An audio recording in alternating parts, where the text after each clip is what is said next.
First of all, I would like to say that I love my sister Jane. Breaking news! I know! But ever since she and Bing have been spending more time together, I'm getting this vibe off of her. Not a bad vibe, but rather an I'm so happy to be with someone and I wish you were too vibe. She's not as bad as Mom, don't get me wrong, but sometimes it gets wearing. And maybe part of the reason I went out with Lydia the other night, small part, minuscule, was not unrelated to that. But Carter's during swim week? Let's just say my expectations weren't high. My name is Lizzie Bennett, and last night was surprising.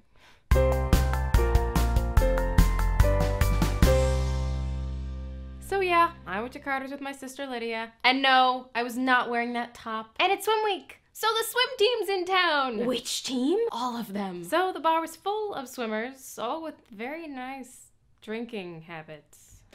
Lizzie, why is Lydia passed out in the living room? She's not. She's not passed out. I take my sisterly duties very seriously. No, she seems pretty passed out. Sugar crash. I made her switch to energy drinks. She was bouncing off the walls. Not pretty. You took her to Carter's?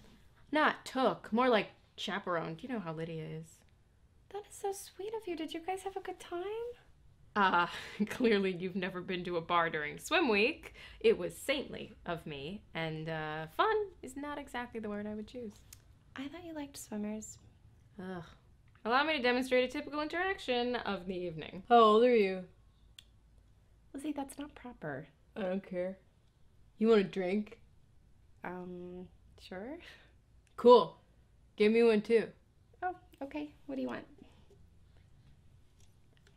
Oh, my bad, babe. Let me get that for you. Lizzie, can you please stop? Is coming across like an ass an elective offered in our schools? Because if so, they are acing it. Maybe they were just trying to make conversation. I mean, you know how hard it is to meet people. Jane. Too nice? Way too nice. Look, I'm thrilled you've met an awesome someone, but that doesn't mean that my Mr. Right is gonna fall out of the sky so we can double date. And he's certainly not gonna fall off a bar stool. Every relationship has to start somewhere. I guess you did meet Bing because Mom was stalking him. No, we met at that wedding.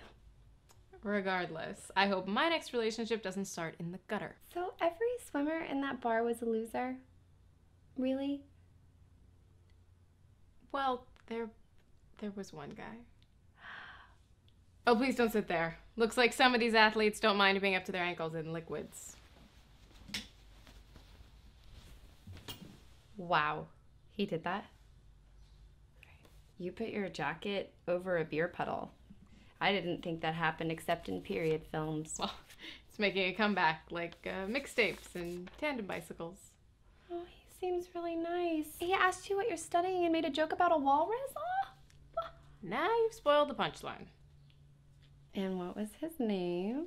George Wickham. I think he's one of the coaches. But don't get too excited. I'm still not sure that he makes up for all the others who were staring at my chest all night. But you like him. Not the point. It's not? I'm not saying he's the guy for me.